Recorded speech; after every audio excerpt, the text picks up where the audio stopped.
Estimados alumnos, tengan todos ustedes muy buenas noches. Espero que hayan pasado una buena Semana Santa. Bueno, de acuerdo a lo que habíamos conversado en la última clase, les estoy haciendo en este momento una presentación a manera de síntesis sobre lo que hemos venido trabajando, soft law y derecho internacional. Vamos a tratar de hacer esto de una manera dinámica. Esta es una presentación que se orienta al soft law desde la perspectiva de la integración financiera.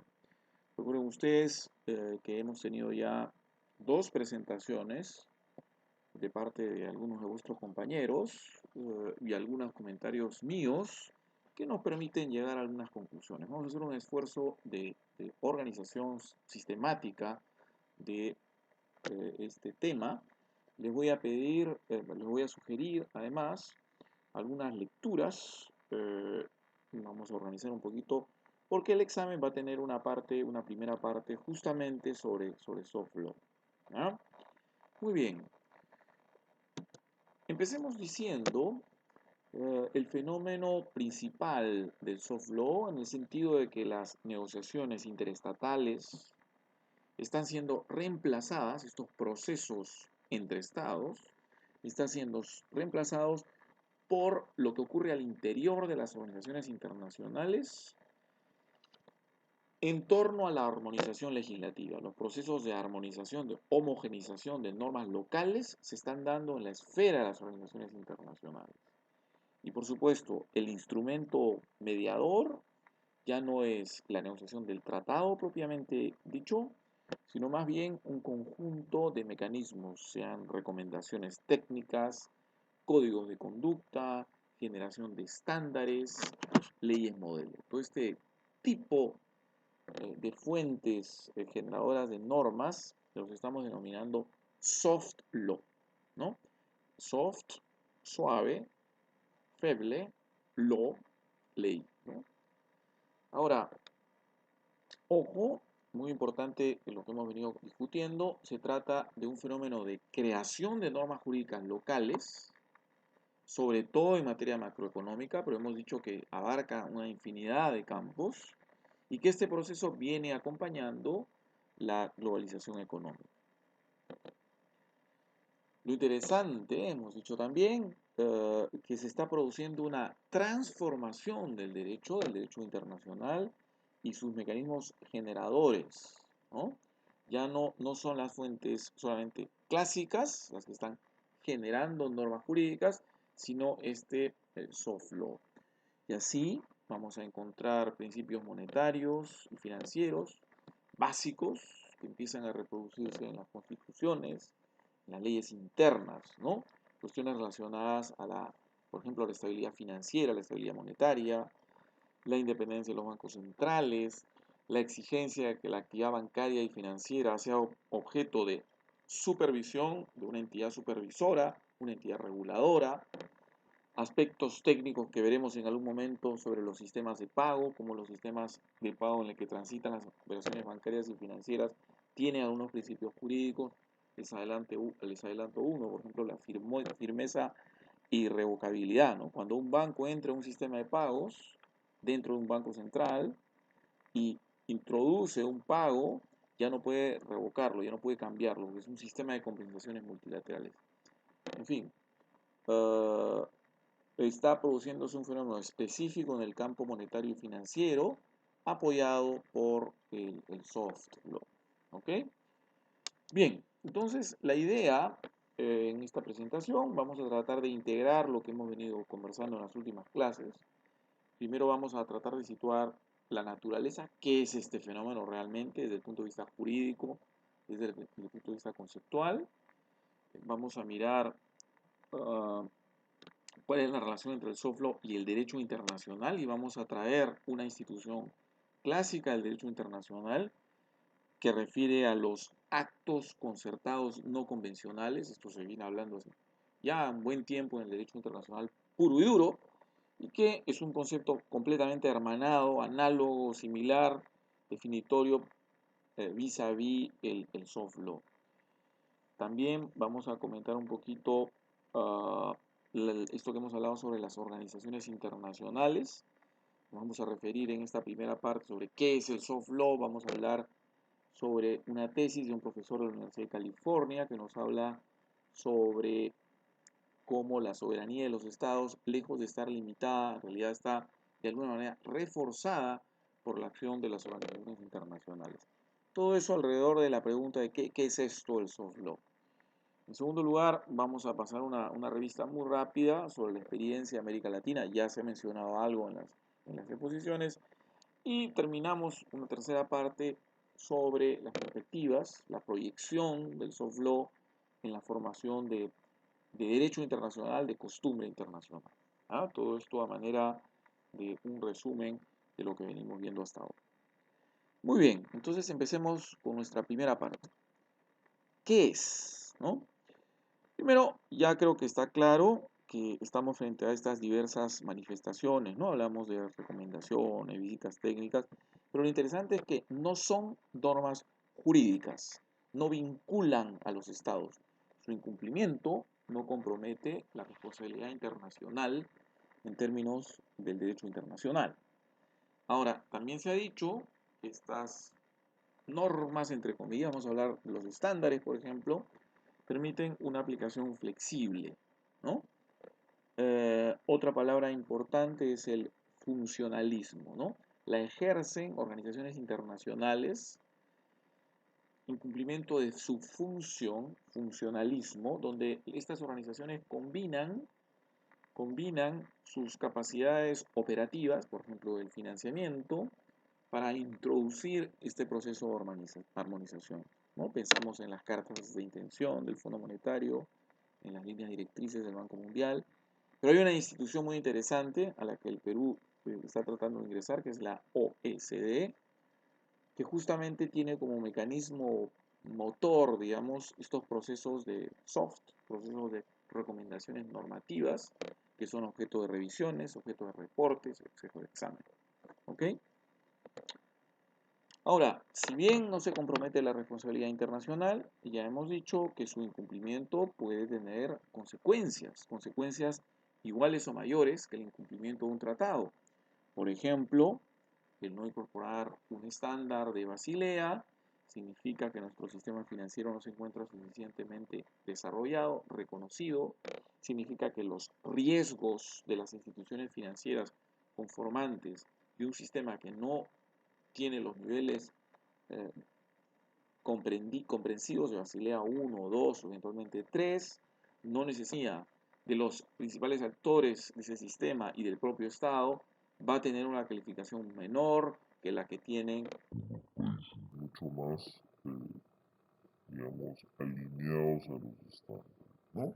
Entonces, en ese sentido, se habla en términos fácticos de una consecuencia económica importante, ¿no? También su incumplimiento puede limitar el acceso a servicios o facilidades de las organizaciones internacionales como el Fondo Monetario, el Banco Mundial. Entonces, en resumen, estamos hablando de una dinámica no obligatoria, pero que tiene consecuencias económicas muy significativas. Aquí decimos que es flexible, ¿no? Pero puede ser inflexible en sus consecuencias, no hay como detener estas consecuencias, ¿no? Ahora, también hay que partir de un concepto importante desde el punto de vista de la teoría del derecho. El orden jurídico no solamente es un orden normativo, ¿no? El orden jurídico está compuesto por pactos, por acciones de buena fe, por procesos protegidos por el derecho, ¿no? Por relaciones humanas y políticas. Entonces, no es un fenómeno absolutamente, digamos, extrajurídico, ¿no? Por eso es que ahí pongo en la presentación una referencia a este profesor francés, Roger Pinto, ¿no? Cuando dice existe un no derecho, este derecho que no es normativo, soft, que se desarrolla y se amplifica al abrigo del orden jurídico, ¿no? Por último, podemos decir que hasta la propia libertad, la libertad de actuar de los individuos, de las organizaciones, de las personas jurídicas, está protegida por la ley. Por eso es que esta fenomenología nueva que está apareciendo con la globalización no es la negación ni el fracaso de la norma jurídica, es un proceso complementario, si se quiere. ¿Ah?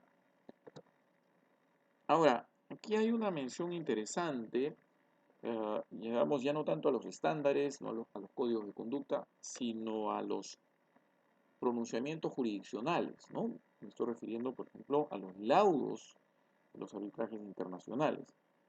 Eh, Hemos visto en el caso Metalclad como hay una referencia cruzada o antecedentes a una serie de laudos precedentes, ¿no? Que ejercen un poder persuasivo muy grande, ¿no?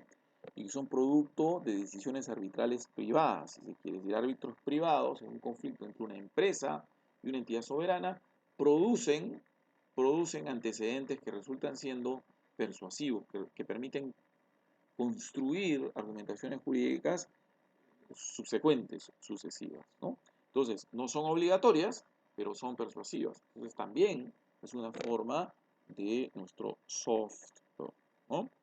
Además, hay que recordar que para el derecho internacional clásico, la opinión juris, la costumbre, también se nutre progresivamente, por supuesto, de los fallos jurisdiccionales. Ahora, una cuestión importante es la experiencia europea, ¿no? Las directivas de la Unión Europea, este derecho derivado, ustedes saben que el derecho europeo, el derecho comunitario europeo, lo conforman los tratados internacionales originarios y luego la normativa que es producida por los órganos comunitarios. La más importante, las directivas, que son aprobadas por la Comisión Europea y el Parlamento Europeo, ¿no? Estas directivas son normas obligatorias que tienen un efecto directo si es que no se traducen en la legislación. Pero lo normal, lo que espera la Comunidad Europea, la comunidad jurídica de la Unión Europea, es que las directivas experimenten un proceso de traducción en cada localidad, en cada jurisdicción interna. Entonces hay una cierta flexibilidad.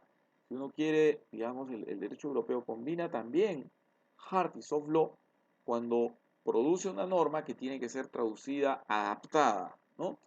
Entonces hay niveles de adaptación, hay ciertas localizaciones de la legislación, ¿no? Ok, pero ojo, las directivas europeas son hard, son obligatorias, ¿no? El proceso de implementación, ese espacio de implementación, esa capacidad de implementar, nos revela un poco, digamos, de lo que se espera de esta flexibilidad inherente más bien del soft law. Un punto muy importante, esta presentación está orientada a la integración financiera, es cómo el soft law en materia financiera, digamos que consolida la liberalización o el libre movimiento de los servicios financieros, ¿no? Hemos comentado en clases anteriores como el derecho internacional económico, por lo menos hasta ahora, eh, es un proceso que está acompañando el libre movimiento de los factores de producción. Bueno, uno de estos son los servicios y específicamente los servicios financieros. Y entonces la regulación local puede ser una barrera o puede ser también un mecanismo de integración, ¿no? Entonces, si nosotros imaginamos o aspiramos un mundo donde los servicios financieros tiendan a integrarse, si tenemos una excesiva diversidad normativa, vamos a crear barreras. Entonces, el soft law aparece como un mecanismo que va a permitir integrar los mercados a partir de un proceso de armonización regulatoria, ¿no? Entonces, aunque debe existir, como es natural, una autonomía regulatoria en cada jurisdicción, ya veremos que eso tiene sus matices, muchas veces la autonomía regulatoria puede generar fricciones. Y aquí voy a hacer una nota de pie de página importante. En la integración financiera europea y en la que queremos hacer en la Alianza del Pacífico, por ejemplo, eh, vamos a llegar a un punto en el que apliquemos el principio del reconocimiento mutuo. Por ejemplo, un banco que obtiene una licencia de funcionamiento en el Perú va a poder operar en Chile o va a poder operar en México o va a poder operar en Colombia, digamos. Es lo que se conoce como el reconocimiento mutuo de la licencia inicial. Esto ya existe en la Unión Europea. Justamente es uno de los grandes retos del Brexit, ¿no? ¿Qué va a pasar con esos bancos a los que en Inglaterra se le dio un reconocimiento mutuo de la licencia original, digamos que en España o en Francia, ¿no? Pero a lo que voy es que el reconocimiento mutuo parte de un presupuesto importante. Y es que ambos países que se están dando ese reconocimiento mutuo tienen un nivel importante de convergencia regulatoria en sus requisitos, en su supervisión, ¿no? Entonces, aquí, digamos, aquí el soft law, la armonización, está apoyando de alguna manera estos procesos. Muy bien. Aquí, digamos, es un poquito la misma idea anterior. La diversidad regulatoria, digamos, la podemos comprender, cada país ejerce su jurisdicción, sin embargo, en un proceso en que queremos integrar mercados, está diferenciación, ¿no? Ahora, los estándares, esos estándares no obligatorios, sino persuasivos, soft, digamos, ofrecen algunos problemas prácticos, ¿no? Primero que muchas veces tienen una razón general y en segundo lugar el elemento clásico que no resultan obligatorios, ¿no? Entonces, claro, eh, hemos pasado ya por crisis financieras durante la vida del soft law y, digamos, nos seguimos preguntando, ¿no será mejor avanzar hacia un tratado internacional?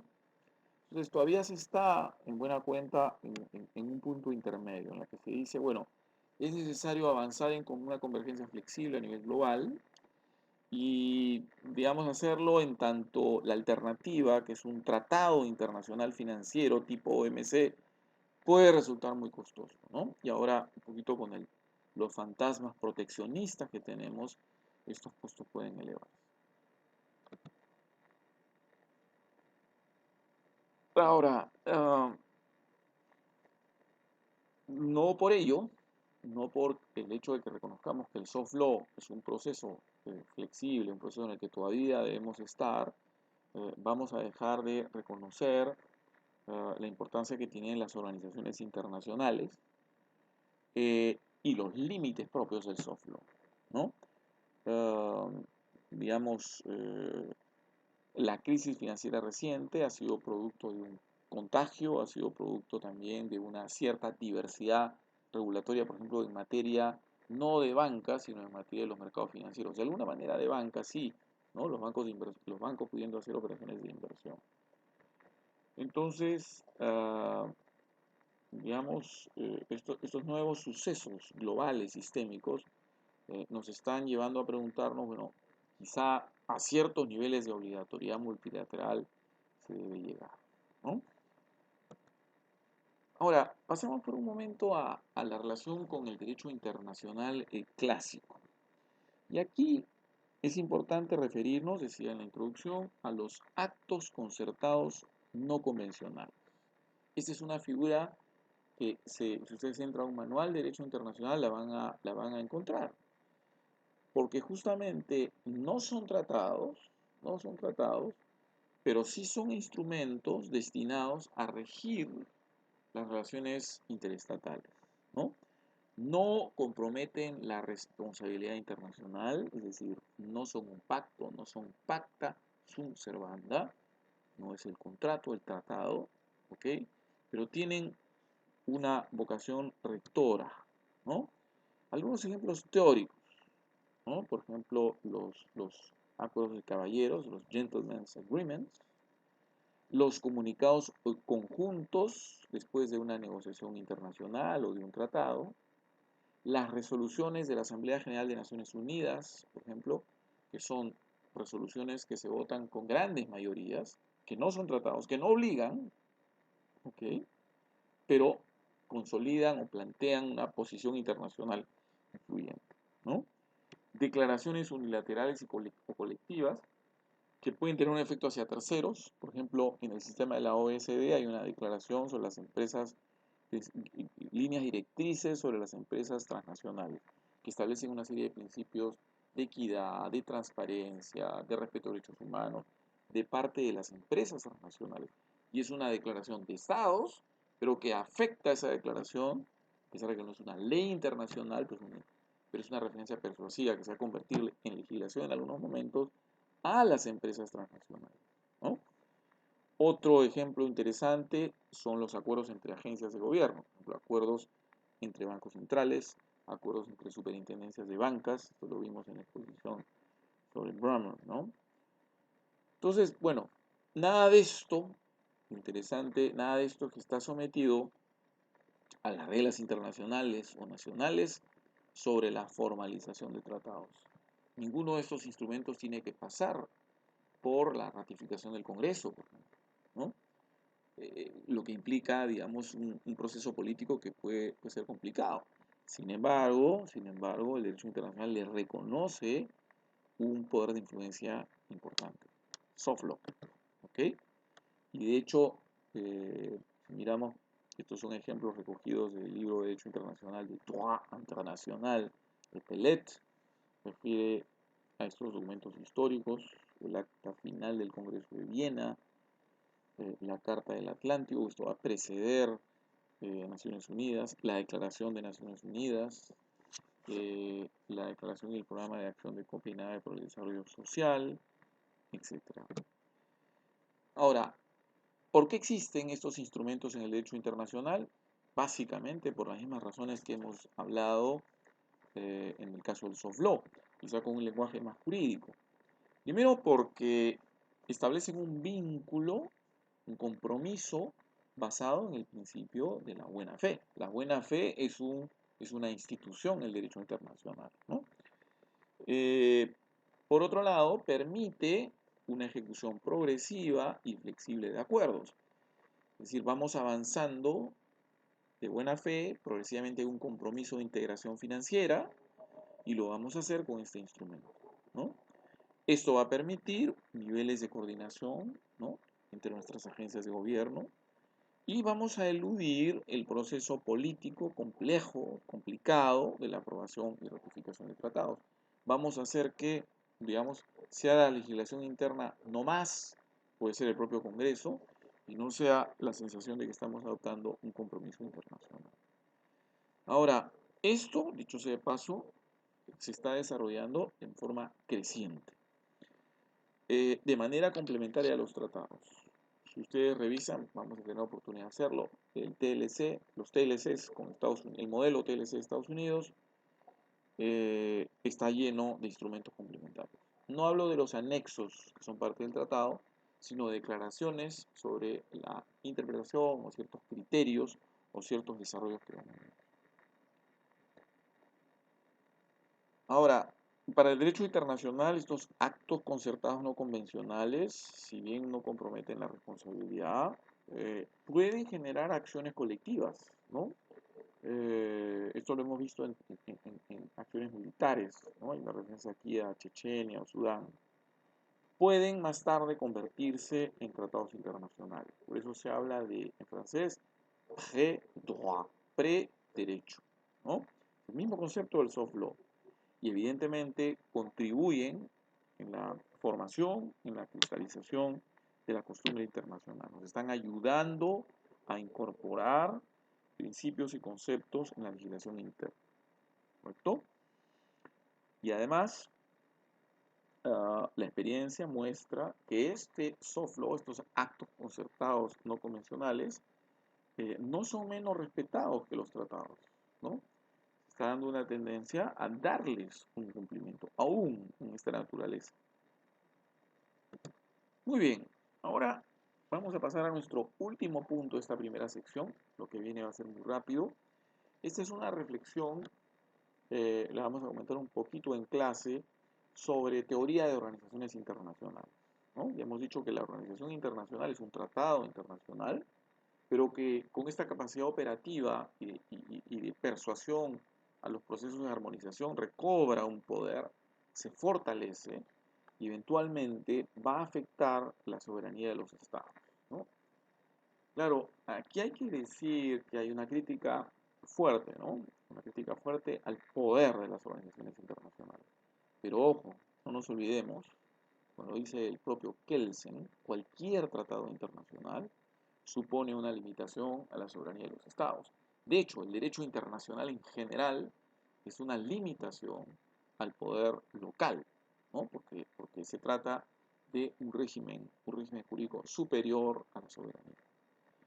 Ahora, este profesor, el profesor Raustiala, dice, miren, hay una crítica al poder justamente supranacional de los órganos comunitarios en la Unión Europea, esto en parte no es la razón principal, pero ha sido un poquito el eslogan del Brexit, ¿no? El poder de las entidades comunitarias que afectan nuestra jurisdicción, nuestra soberanía. Hay una crítica, ha habido también una crítica muy fuerte a los tribunales arbitrales del CIADI, en el sentido de que, miren, se ha hecho una transposición del arbitraje privado respecto a materias en las que se discute derecho internacional público, ¿no? Recordemos nuevamente Metalclat, ¿no? Los árbitros privados van a recurrir a peritos, ellos mismos van a interpretar competencias locales, ¿no? O van a definir si ha habido un incumplimiento de un tratado. ¿Qué es esto? ¿No? ¿Por qué ese poder tan grande? ¿No? Ha habido una experiencia a fines del siglo pasado. Yo estaba en Francia estudiando cuando fracasa el esfuerzo por crear un tratado multilateral sobre inversión, ¿no? Entonces dicen los críticos, es ahí donde se debe llegar, ¿no? Y evitar la acción de las organizaciones internacionales. ¿Por qué fracasa? Fracasa porque los estados reclaman soberanía, por ejemplo, en materia de tratamiento de la inversión. La inversión extranjera, su tratamiento tiene que ver con las políticas domésticas. ¿Por qué vamos a llevar esto a una escala supranacional? ¿No? Y bueno, hay también la crítica a la OMC, ¿no? La OMC ya no requiere unanimidad, o mejor dicho, sí, ya no es necesaria la unanimidad para pronunciamientos en segunda instancia, ¿no? La figura del consenso negativo, quienes han estudiado el derecho de la OMC, vamos a ver que, perdónenme que un ratito hago una pequeña introducción porque estoy en mi biblioteca con mi perro, que me está fastidiando. Si escuchan un animal que fastidia es mi perrita que me está. Disculpen salirme un poco del tema. Bueno, estábamos hablando de la crítica a la OMC. Los procesos de solución de controversias tienen una acción de la segunda instancia que es mucho más rápida que lo que ocurría en el pasado. Y eso fortalece significativamente el poder de esta organización internacional. Pero Rausteola nos dice, miren, en realidad estas críticas, en el fondo, hay que entenderlas, hay que comprenderlas, no como una crítica a la pérdida de soberanía, ¿no? En realidad es una crítica, dicen ellos, o dice Raustiala, perdón, es una crítica a dónde ubicamos el poder. Lo ubicamos a nivel supranacional, lo ubicamos a nivel central nacional, o incluso si imaginamos el poder descentralizado, es decir, lo ubicamos en Bruselas, donde están los órganos comunitarios, por ejemplificar realmente. Lo ubicamos en Madrid, en la capital, o lo ubicamos en Barcelona o en las comunidades históricas, ¿no? Descentralización hacia arriba o hacia abajo. Entonces, no es una cuestión que tiene que ver con ausencia de poder, sino ubicación del poder. Y entonces, la tesis de Rustiala es que en un mundo interdependiente, en realidad las instituciones internacionales refuerzan la soberanía de los estados y su acción regulatoria. Y nos dice, voy a ponerles ejemplos, dice Rustiala. Muchas veces hay legislación nacional que no puede pasar por el poder que tienen los grupos económicos, ¿no? Sin embargo, él los llama los rent seekers, los rentistas, ¿no? Cuando el Estado soberano tiene el apoyo de la organización internacional, va a poder sentirse más liberado de presiones internas y externas, ¿no? Entonces, en realidad, dice Raustiala, la amenaza la amenaza sería, digamos, resistir al gobierno más que al gobierno en sí, es decir, resistir a la ausencia de poder. Esa es un poco la verdadera amenaza. Pero el planteamiento es que la soberanía, la capacidad regulatoria, el poder público se puede recuperar con la colaboración interestatal y la acción combinada de las organizaciones internacionales. Hay que mirar la organización internacional.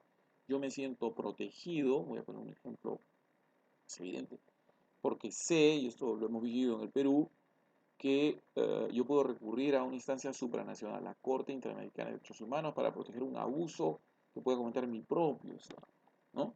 Veo lo supranacional como una protección, ¿no? O la inversión extranjera que, digamos, la recurrencia a una jurisdicción internacional le va a asegurar, digamos, poder discutir, tener una discusión jurídica y no de discusión política, ¿no? Y así en diferentes terrenos, ¿no? recurrir a un estándar internacional, debe dar un cariz de neutralidad a la regulación. ¿Ok? Ahora, Raustiala dice, todo esto es muy bonito, esto es un mundo ideal donde la internacionalización fortalece el Estado de Derecho. Pero ojo, hay que evitar que las organizaciones internacionales no reproduzcan los fenómenos locales y por lo tanto las organizaciones internacionales se tienen que reformar, tienen que ser transparentes, ¿no? Y de hecho, vamos a ver un poquito de esto, cómo la sociedad civil ha entrado a las organizaciones internacionales. Los tribunales arbitrales permiten la participación de la sociedad civil, la OMC permite la participación de la sociedad civil, de alguna forma el propio Fondo Monetario Internacional se ha reformado, ¿no?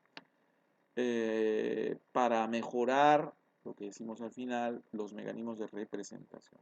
Hay que lograr que en estas organizaciones y en los procesos de determinación de estándares, se escuchen no solamente las voces de unas realidades, porque estamos aplicando normas, estándares universales, se escuchen las realidades de todos, ¿no?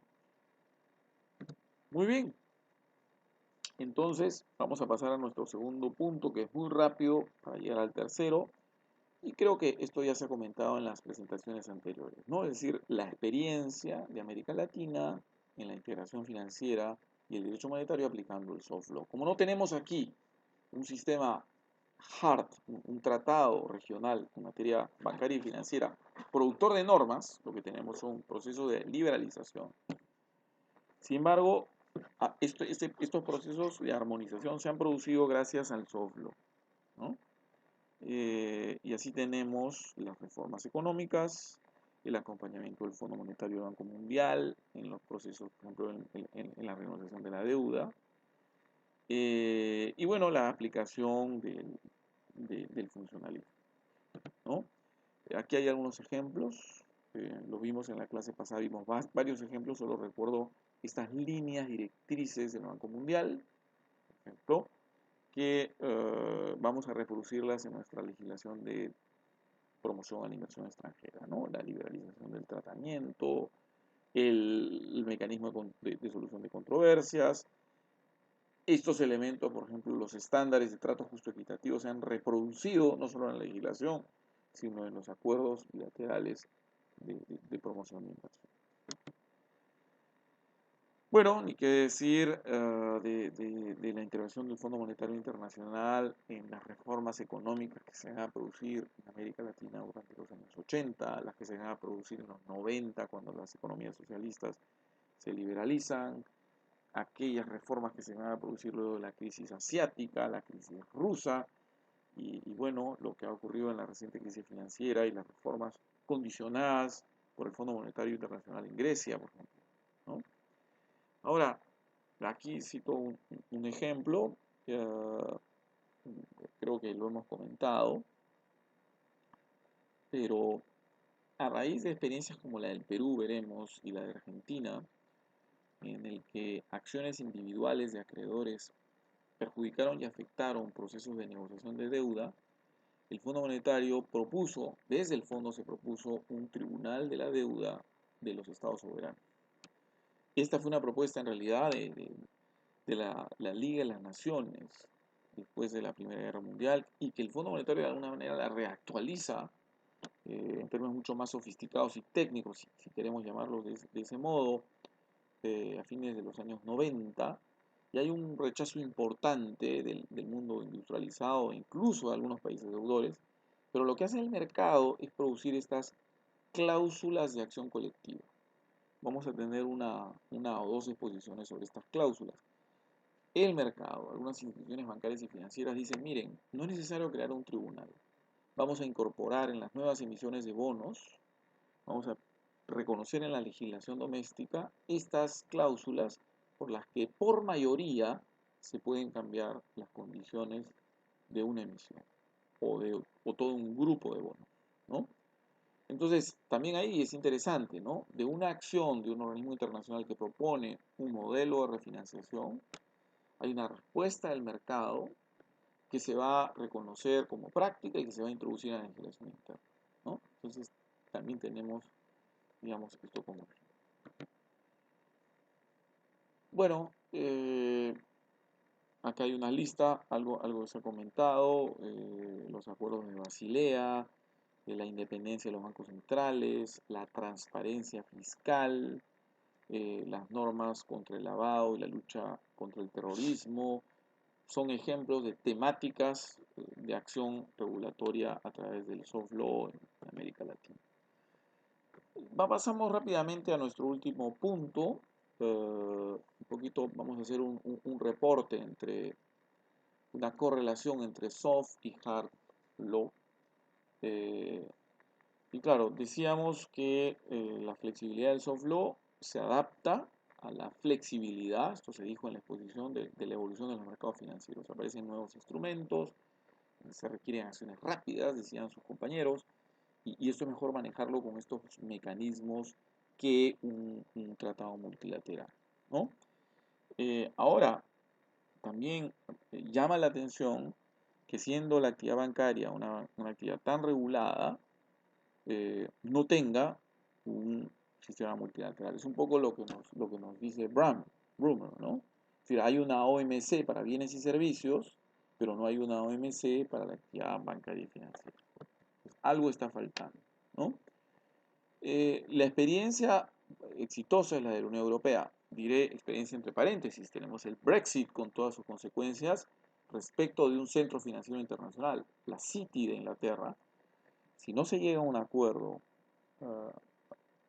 digamos, un acuerdo satisfactorio para la City, se va a producir un problema muy serio, ¿no?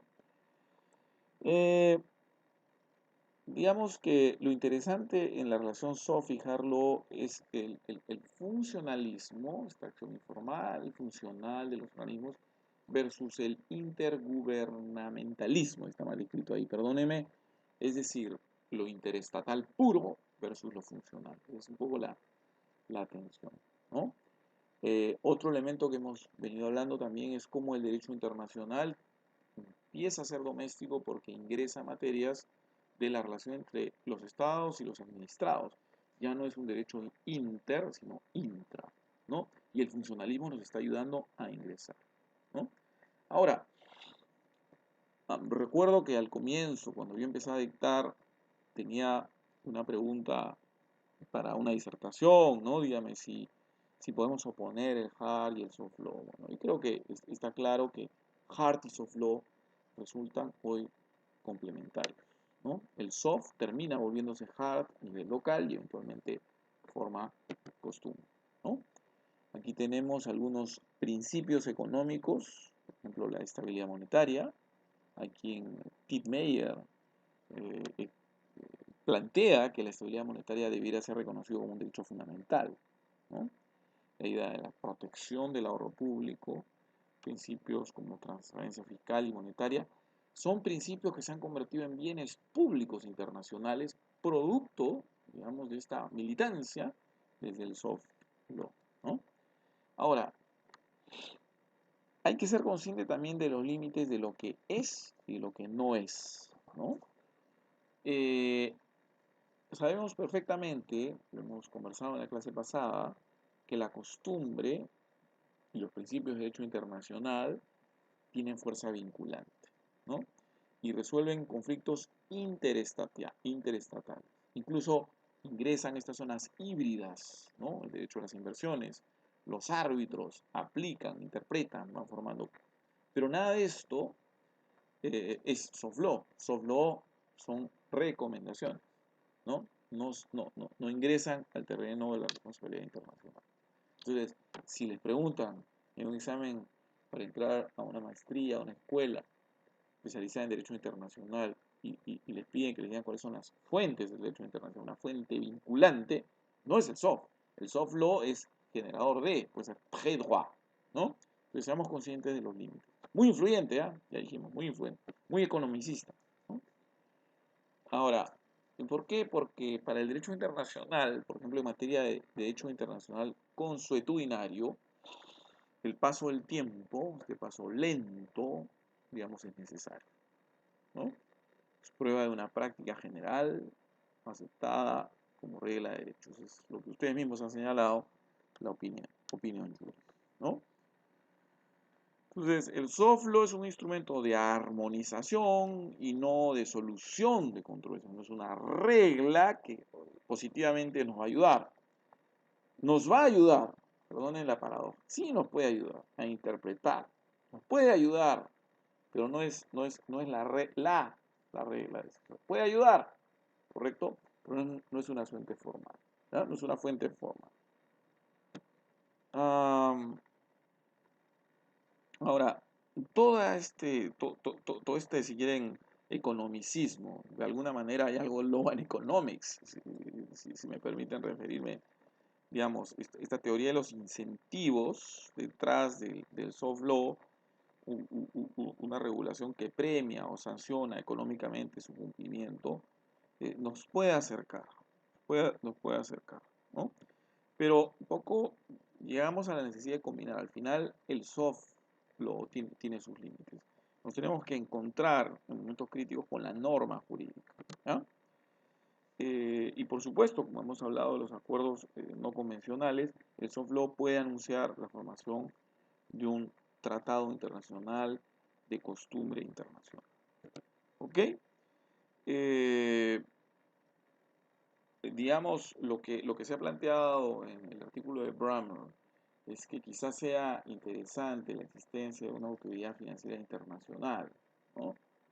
O reformar la existente. Lo que tenemos hoy en día es el Financial Stability Board, que es una organización que tiene una forma societaria de asociación civil sin fines de lucro en Suiza, pero que congrega al G20 más algunos reguladores, más algunos otros países, ¿no? Digamos, hay una organización, entre comillas, internacional, bien híbrida, bien soft, ¿no? O tal vez sea interesante crear un tratado internacional, una organización internacional clásica que reconozca algunos de los principios generales ya cristalizados o armonizados y, digamos, produzca legislación soft, ¿no? Entonces haríamos una combinación. Muy bien, entonces, para terminar esta presentación, que se va a ver complementada con algunos artículos que voy a comentar en la próxima clase, estamos frente a un instrumento internacional que se ha mostrado muy eficaz desde Bretton Woods, soft law. No es este el fracaso de la norma jurídica, no es este el triunfo de la economía sobre el derecho, es un fenómeno que está acompañando la globalización, un fenómeno que implica armonización legislativa, acción local de las autoridades soberanas, ¿no? Lo estamos viendo muy dinámico en materia monetaria y financiera, es un fenómeno sin precedentes, ¿no? Acá he puesto ha permitido resolver conflictos internos, claro, con las precisiones que hicimos del caso, ¿no? Permiten orientar el sentido de normas, ¿no? Pero no es una regla jurídica, ¿no? Para el derecho internacional clásico, la figura análoga es acuerdos concertados no convencionales, ¿no? Entonces, si bien su aplicación generalizada no es costumbre o principio, puede anunciar o facilitar la formación de una regla convencional o en su momento de costumbre internacional. Muy bien, queridos alumnos, espero que nos veamos el próximo viernes. Los invito a que revisen esta presentación y podamos conversar un poquito en la clase. Muchas gracias. Nos vemos.